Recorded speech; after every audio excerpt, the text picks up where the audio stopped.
Hello friends, welcome back to our YouTube channel. आप सभी को नए वर्ष की हार्दिक शुभकामनाएं।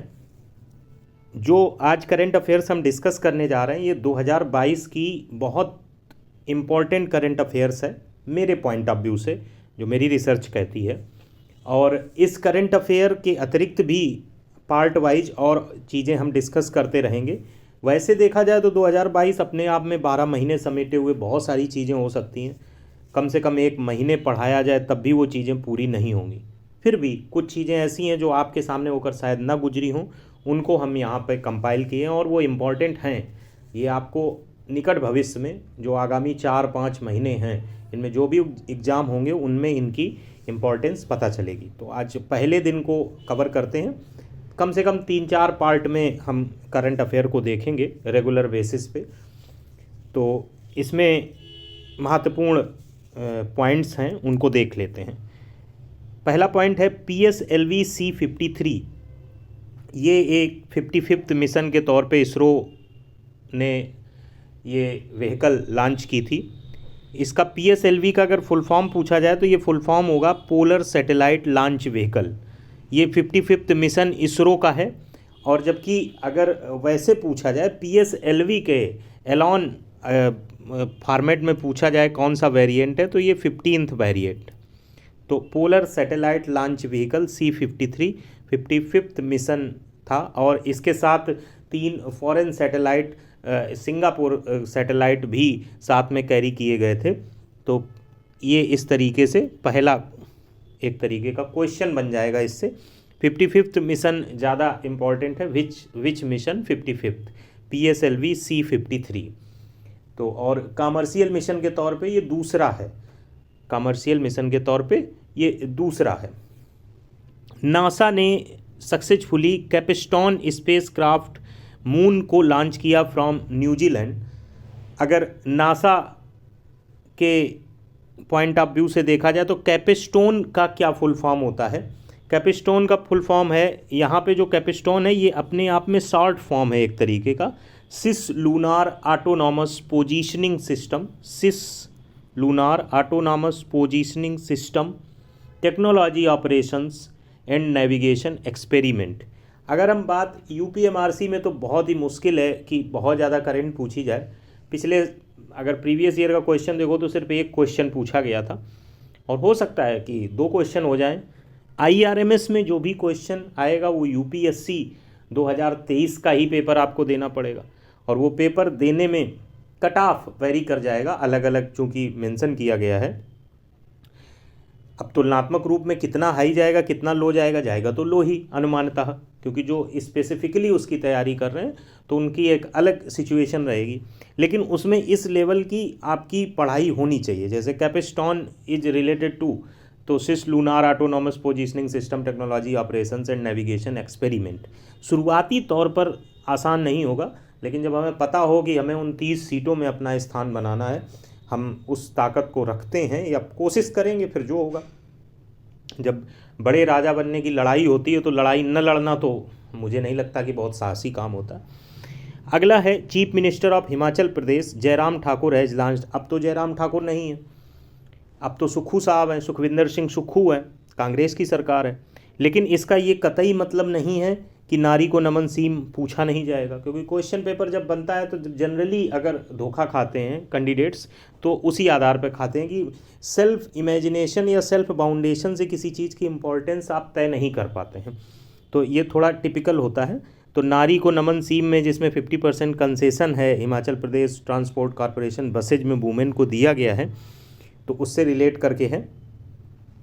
इसके बाद नाटो की समिट मैड्रिड स्पेन में हुई थी जून 28 से 30 जून के बीच, और ये 32nd एडिशन ऑफ समिट है। पहली समिट जो हुई थी वो पेरिस में 1957 में हुई थी। नाटो इस समय बहुत चर्चा में है। नाटो का अर्थ है the North Atlantic Treaty Organization. NATO countries हैं जो कि मिलिट्री एक तरीके का अलायंस है डिफरेंट कंट्रीज का, जिसमें 30 मेंबर्स हैं, और उसमें अमेरिका और यूनाइटेड स्टेट्स प्रमुख रूप से लीडिंग कंट्रीज हैं जिनके पास धन बल शस्त्र बल सबसे हाईएस्ट कंडीशन में अवेलेबल रहता है। और नाटो कंट्रीज का मेन मोटो रूस की जो उनके हिसाब से परिभाषित नीति की एक अदर देशों को कब्जा करने की क्षमता रखते हैं और ऐसी गतिविधियां ना करें, तो उसको रोकने के पर्पज़ से बनाया गया। और यूक्रेन युद्ध में नाटो कंट्रीज का सहयोग और उस तरीके की चर्चा भी आई थी। तो नाटो अपने आप में बहुत इंपॉर्टेंट टॉपिक है, इसको जितने डिटेल में आप पढ़ लें उतना ही बेहतर है। जो इम्पॉर्टेंट चीज़ें हैं, एक तो नाटो समिट मैड्रिड स्पेन में कब हुई, जून में हुई है, और कौन सा एडिशन था, 32वां एडिशन था। फर्स्ट समिट कहाँ हुई थी, 1957 में हुई थी, पेरिस में हुई थी। ये भी पूछा जा सकता है कि जब ये फॉर्मेशन हुआ तब कौन सी ईयर चल रहा था, दैट वाज 1949, अप्रैल में फॉर्मेशन हुआ था। तो अगला है फेमिना मिस इंडिया 2022, शिनी शेट्टी कर्नाटका से बिलोंग करती हैं। 1 जुलाई 2022 को लिस्बन डिक्लेरेशन अडॉप्ट किया गया और ये ओशियन कंजर्वेशन से है। तो अगर जनरली पूछा जाएगा तो यही पूछा जा सकता है, Lisbon declaration is related with what, किस चीज़ से रिलेट करके है। हॉट स्पॉट दे दिया, मैंग्रोव वन दे दिया, तो it is basically related to the ocean conservation. और ये कितनी कंट्रीज के द्वारा अडॉप्ट किया गया, 198 मेंबर्स ऑफ यूनाइटेड नेशंस के द्वारा अडॉप्ट किया गया। इसके बाद अगला इम्पॉर्टेंट टर्म है या इम्पॉर्टेंट बात है, लेह एयरपोर्ट बिल्ट हुआ है फर्स्ट कार्बन न्यूट्रल एयरपोर्ट के तौर पर इंडिया में। वर्ल्ड इकोनॉमिक फोरम ने इंडिया को 135वां स्थान दिया है, या वर्ल्ड इकोनॉमिक फोरम ने जो लिस्ट जारी की ग्लोबल जेंडर गैप इंडेक्स 2022 की, उसमें भारत का स्थान 135वां रहा, जबकि टोटल नंबर ऑफ कंट्रीज 146 थी। त्रिपुरा गवर्नमेंट ने एक स्कीम लॉन्च की है, अर्न विद लर्न। अगर देखा जाए तो मैजिकल तैयारी की tag line learn and earn है।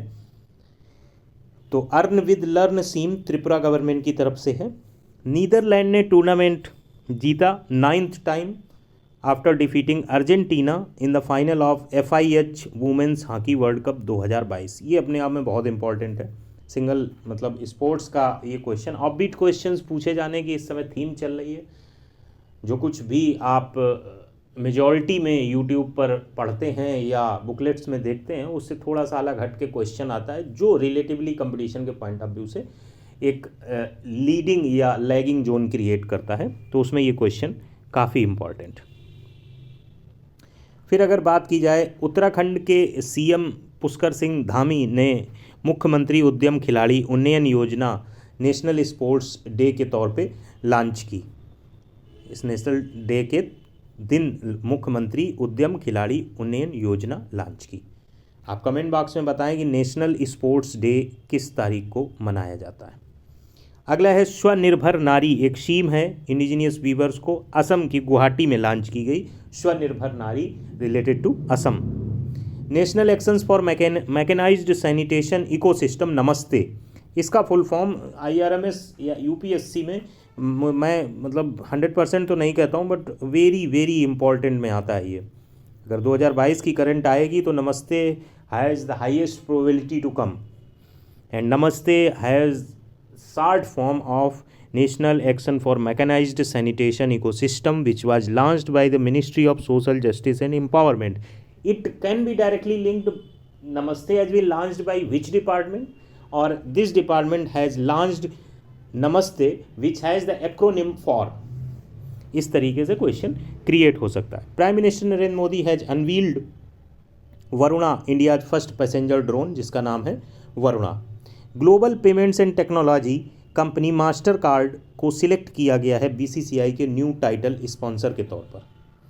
अब बात कर लेते हैं कुछ अपॉइंटमेंट की जो हुए हैं। किच्चा सुदीप को अपॉइंट किया गया है ब्रांड एम्बेसडर ऑफ पुण्यकोटि दत्तू योजना।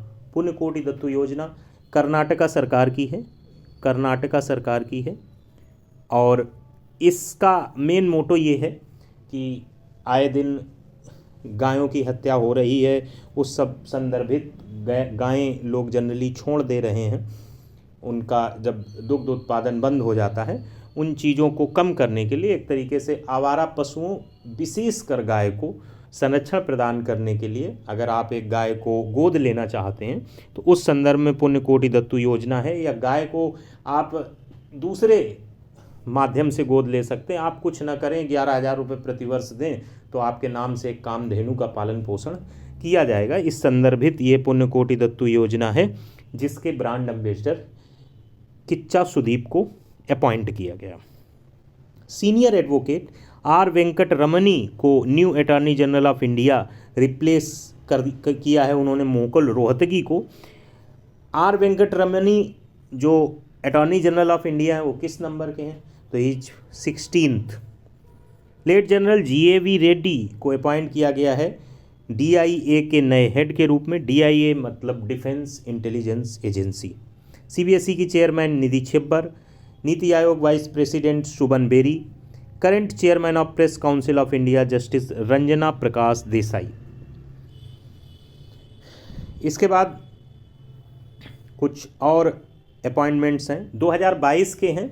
अगर 2023 में वर्तमान में देखें, क्योंकि ये करंट अफेयर्स का ये मैंने just before the exam of SSC JEE tyre 1 हमने क्रिएट किया था, और मैं ये दावे के साथ कहता हूँ कि ये बहुत इम्पोर्टेंट टॉपिक्स या न्यूज है करंट से रिलेट करके।